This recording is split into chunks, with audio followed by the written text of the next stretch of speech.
J'espère que vous allez bien. En tout cas, j'espère que vous vous portez nettement mieux que ce Maghreb sinistre, terrible, triste, malheureux, maudit Maghreb. Maudit Maghreb. Demain, je pense, le 30 octobre 2000. Je ne pense pas, c'est sûr. Demain, nous allons avoir à New York la démonstration de la malédiction qui frappe de plein fouet ce Maghreb depuis maintenant 4 ou 5 décennies. Demain, le 30 octobre 2025, il va y avoir une bataille fratricide.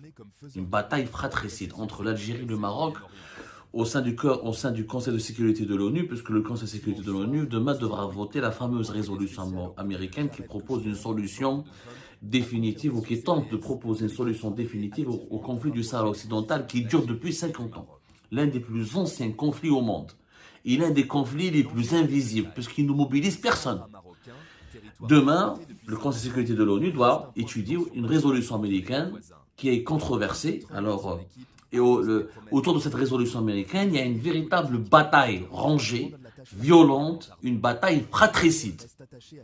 Mais vraiment d'une violence inouïe qui oppose l'Algérie et le Maroc. Les deux pays voisins du Maghreb se mobilisent tout leur appareil diplomatique pour que le vote de demain, le 30 octobre 2025 à New York, penche en leur faveur. Les Marocains veulent que la résolution américaine aboutisse à une solution définitive qui favorise leur option, leur plan d'autonomie, qu'ils défendent, dans le cadre de la souveraineté du Maroc sur le Sahara occidental.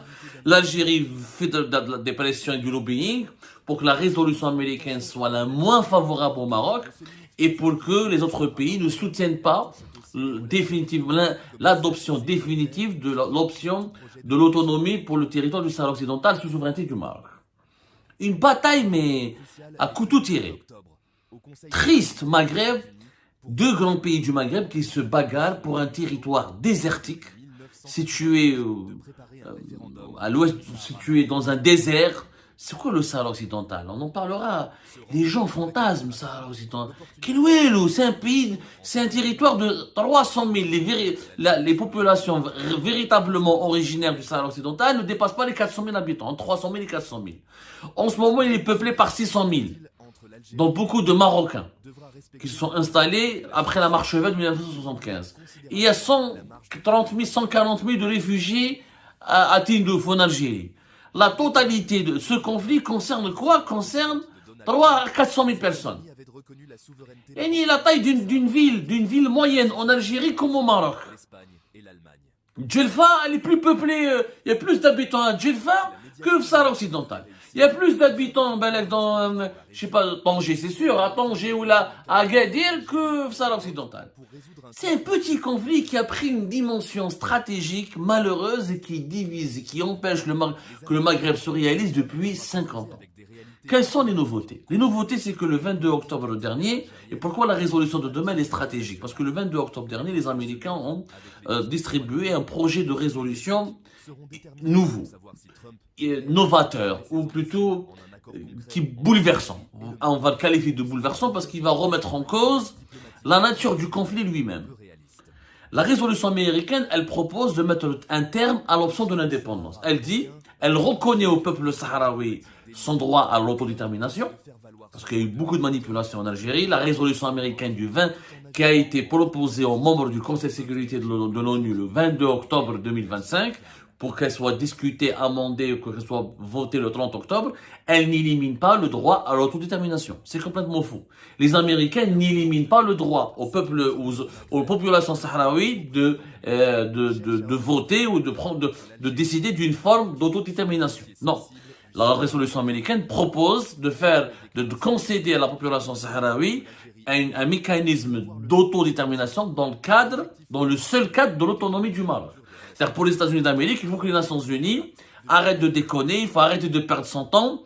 Ce conflit dure, ça fait 50 ans, il faut le résoudre un jour, et la solution la plus réaliste, comme le dit cette résolution, la plus réaliste, la plus fiable et la plus juste serait une autonomie. Une autonomie, le Maroc garde une souveraineté, mais la population du Sahara occidental jouit d'un droit à l'autonomie qui est élargi. Les Américains ont expliqué dans cette résolution, c'est le seul cadre de négociation qu'il faut imposer maintenant. Puisque l'indépendance d'un pays de 300 000 à 400 000 personnes, dans le contexte sécuritaire, géopolitique, diplomatique et politique du monde qui est très, du monde d'aujourd'hui, le monde de tous les dangers, ce n'est pas possible, c'est pas réaliste. Mais les États-Unis d'Amérique, pour faire pression, ont demandé aussi à ce que la mission d'observation des Nations Unies, qui s'appelle la MINURSO, qui est là normalement pour organiser le référendum et qui pour veiller sur un accord de paix entre le Maroc et pour Front Polisario depuis 1991, cette mission, que son mandat expire fin janvier 2025. Comme ça, les Nations Unies se retirent de ce territoire et avant janvier 2026, plutôt fin janvier 2026, et avant fin janvier 2026, les acteurs de ce conflit seront obligés de trouver une solution pour que l'ONU valide définitivement une solution. Cette résolution américaine est naturellement ultra favorable au Maroc. Et elle va changer totalement la nature du conflit puisque elle va mettre un terme à l'utopie d'une indépendance. Parce que malheureusement, les adversaires et les détracteurs du Front Polisario, ils pensent, moi j'en fais partie, je suis algérien, et beaucoup d'Algériens que je connais, même les dirigeants algériens eux-mêmes, qui soi-disant défendent le Front Polisario, ils savent en leur fort intérieur, mais c'est pas réaliste. Il y a déjà une cinquantaine d'États en Afrique qui s'en sortent pas, qui sont en proie à la pauvreté, à la dictature, au terrorisme, aux ingérences étrangères, à l'instabilité. On a vu la création du Soudan du Sud en 2011. On a vu ce qui se passe entre le Rwanda et le Congo-Kinshasa. On a vu comment le Mali, le Niger, le Burkina Faso n'arrivent pas à lutter, à protéger leur propre pays contre les mouvements terroristes armés. On a vu comment des pays comme le Bénin, le Cameroun, le Grand Nigeria a du mal, qui est un pays fédéral, a du mal à se protéger, à garantir la survie de certaines de ces régions face aux menaces terroristes et aux diverses menaces criminelles et insécuritaires. Comment un État de 300 000, 400 000 va subsister? À moins que l'Algérie va le placer sous sa protection. C'est-à-dire, le Sahara occidental ne sera pas marocain, il va redevenir algérien. Mais l'Algérie n'a pas de revendication sur ce territoire. On en parlera du rôle de l'Algérie. Cette résolution a suscité la controverse. Il faut savoir, il y a 15 membres qui devront voter demain, 5 membres permanents qui sont connus, les États-Unis, la Chine, la Russie, la France, la Grande-Bretagne. 3 de ces membres permanents sont d'accord avec le Maroc et soutiennent l'option du Maroc pour l'autonomie. Les autres 10, c'est des pays qui sont élus et parmi lesquels la majorité sont pro-marocains. Il y a le Pakistan, la Somalie, le Danemark, la Grèce, la Slovénie et l'Algérie. Et l'Algérie, l'histoire a voulu, parce que être membre non permanent du Conseil de sécurité, c'est un mandat de 2 ans, c'est une sorte de tournant, c'est un échéancier. L'échéancier qui a permis à l'Algérie d'être membre non permanent, c'est un coup de l'histoire. Je sais pas, est-ce que c'est un clin d'œil de l'histoire, est-ce que il y a une jet d'Akbar, mais je pense que c'est un clin d'œil de l'histoire. C'est-à-dire que le destin a placé l'Algérie à ce moment-là au sein du Conseil de sécurité de l'ONU comme membre non permanent pour que l'Algérie vote ou participe directement à cette résolution. Pour qu'elle puisse la discuter et en débattre. De son côté, l'Algérie, franchement, ces 3 derniers jours, toute la diplomatie algérienne mobilisée pour bloquer cette résolution américaine ou pour la changer, pour la modifier. 3 jours durant, le ministre algérien des Affaires étrangères, Ahmed Attaf, les responsables du ministère des Affaires étrangères, les cadres supérieurs de la diplomatie algérienne a déployé tous ses moyens. Des entretiens avec la Chine, avec la Russie, avec le Pakistan, avec tous les pays membres permanents ou non permanents qui vont voter demain. Tous les membres permanents ou non permanents du Conseil de sécurité de l'ONU, la diplomatie algérienne a exercé une forme de lobbying intense, très intense. Au point où je me demande, ou même les autres observateurs du monde entier se demandent, est-ce que c'est une question qui relève du droit international ou c'est une question interne en Algérie? L'Algérie milite de telle sorte, est-ce qu'elle donne l'impression qu'elle a des envies de récupérer le Sahara? On dirait que c'est le Sahara algérien, c'est pas le Sahara occidental. Quand je vois comment nos diplomates se déchirent, les efforts qu'ils fournissent, comment ils s'échinent, comment ils se mettent à 4 pattes, comment ils travaillent d'arrache-pied, comment ils charbonnent pour essayer de défendre le dossier, de trouver des interlocuteurs, de faire du lobbying, de convaincre les pays de ne pas voter en faveur du plan d'autonomie marocain, de s'éloigner du Maroc, comment le régime algérien essaie d'attirer vers lui le maximum d'interlocuteurs et d'acteurs géopolitiques mondiaux pour faire blocage au plan d'autonomie marocain, j'ai l'impression que ce Sahara l'Algérie a envie de le récupérer elle-même. Elle a envie de l'occuper ou de le récupérer. C'est pas une question de droit international. Je ne vois pas l'Algérie se mobiliser autant pour des conflits au Soudan, pour ce qui se passe entre le Congo et le Rwanda, entre l'Arménie et l'Azerbaïdjan, le Kosovo, le Cambodge et Thaïlande, les injustices, le Yémen, les injustices et les conflits mondiaux et les cas graves. Il n'y a pas que le Sahara occidental. Malheureusement, notre planète, elle est peuplée, ou elle est à l'abri de très nombreux foyers de tension et des foyers d'injustice et de peuples opprimés. À la seule différence, effectivement, que le Sahara occidental est parmi les pays, parmi les rares territoires encore considérés par l'ONU comme un territoire non autonome, dont la décolonisation n'a pas été encore achevée. Mais pourquoi un tel engagement de la part de l'Algérie? Pourquoi une telle ardeur, une telle ferveur dans le combat contre le plan d'autonomie marocain? Pourquoi un tel enthousiasme? Pourquoi une telle abnégation, une telle détermination? Parce que le régime Tebboune, il a fait du Sahara occidental, encore pire que les régimes précédents, il en a fait un pilier national. Un pilier national, une doctrine nationale, je dirais même une constance de la nationalité, de sa politique, de son existence. Le régime algérien a l'impression que s'il perd la face dans le dossier du Sahara occidental, il perd définitivement sa légitimité, il perd définitivement son honneur, il perd définitivement toutes ses forces et il perd définitivement une compétition qui engagerait sa propre survie. Et ça, c'est incroyable. Moi, j'ai du mal à comprendre pourquoi la survie de l'Algérie serait liée, pourquoi même la survie du régime algérien serait liée à la survie du Sahara occidental. Pour répondre à cette question, on y reviendra. Depuis le 22 octobre, des choses ont changé. Il s'avère que selon plusieurs sources diplomatiques et médiatiques, la résolution américaine, les Américains ont évolué leur texte. Quand ils ont vu qu'il y a beaucoup de controverses, que même les pays pro-marocains étaient gênés, ils ont estimé que cette résolution était trop pro-marocaine et qu'elle vraiment dénature la nature du conflit. Et elle fait de l'affaire du Sahara occidental une affaire d'autonomie, une affaire interne au Maroc, alors que le droit international ne la considère pas comme une affaire interne au Maroc. Donc les Américains ont modifié leur texte. Qu'est-ce qui a été modifié? Selon les sources les plus fiables, les Américains, ils ont enlevé l'expression comme le plan d'autonomie marocaine est le seul cadre de négociation. Les Américains ont fait une concession, ils maintiennent leur soutien, ils maintiennent la résolution américaine, maintient la demande de placer ce conflit dans le cadre des négociations pour une autonomie, dans le cadre de la souveraineté du Maroc. Mais la phrase choc ou l'affirmation selon laquelle ce conflit doit être traité dans le seul cadre de l'autonomie marocaine, cette affirmation a été retirée et l'affirmation selon laquelle le plan d'autonomie marocain est la seule base réaliste et solide et juste pour régler ce conflit, on a retiré le mot la seule base et on va garder le mot est une base. Et vous savez, dans le droit international, les mots ont un sens. Il y a une grande différence quand on dit la seule base et une base. La seule base, ça veut dire qu'il y a là, c'est fini, on ne peut plus parler d'indépendance, c'est l'autonomie ou rien. Et la communauté internationale et le Conseil de sécurité de l'ONU doit imposer l'option de l'autonomie. Il faut négocier maintenant les modalités de l'autonomie dans le cadre de la souveraineté du Maroc. Une base, ça veut dire que c'est une possibilité, comme c'est le cas de l'autodétermination qui permettrait une autre possibilité, l'indépendance de ce territoire. Et selon les mêmes sources, enfin les sources les plus fiables, les sources diplomatiques et médiatiques, les États-Unis d'Amérique ont accepté d'étendre le mandat de la MINURSO de 6 mois, au lieu de le limiter de 3 mois.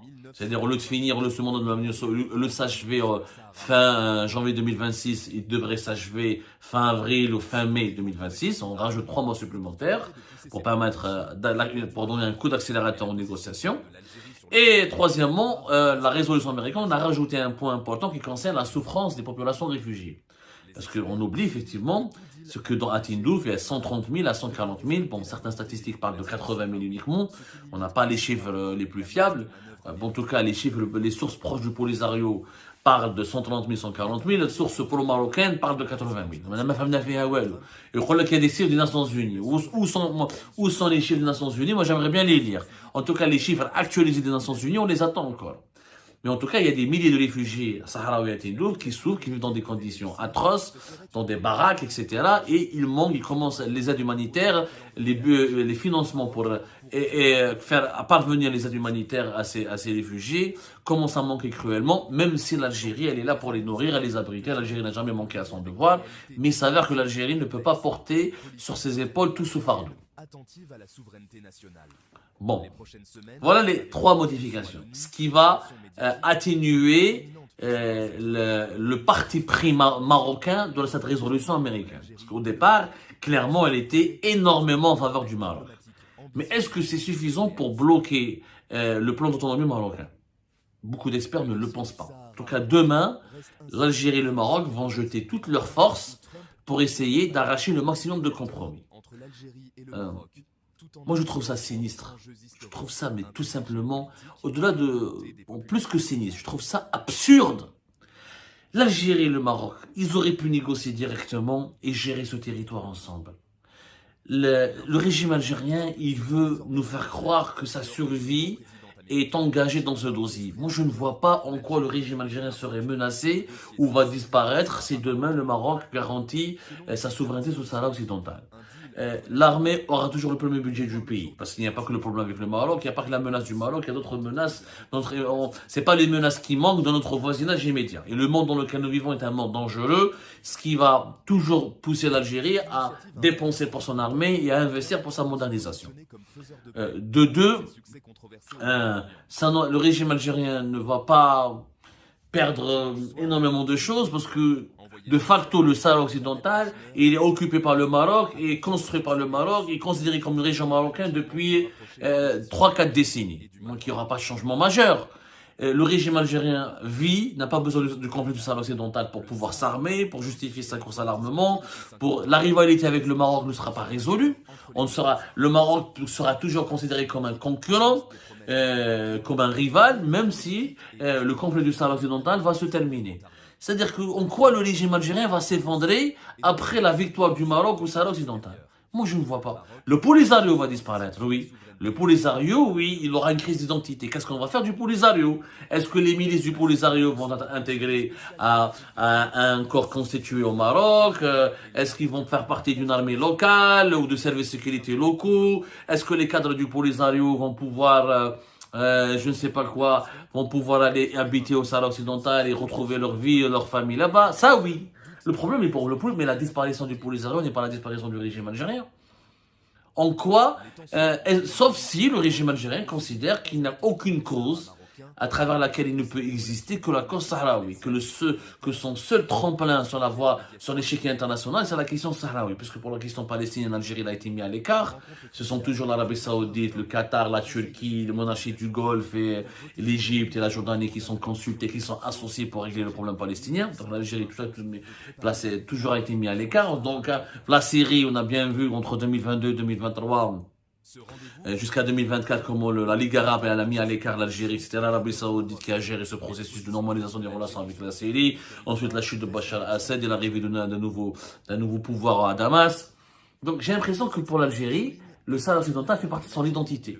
Que le régime algérien pense que sans Sahara occidental, l'Algérie perdra son identité, perdra sa force de rayonnement.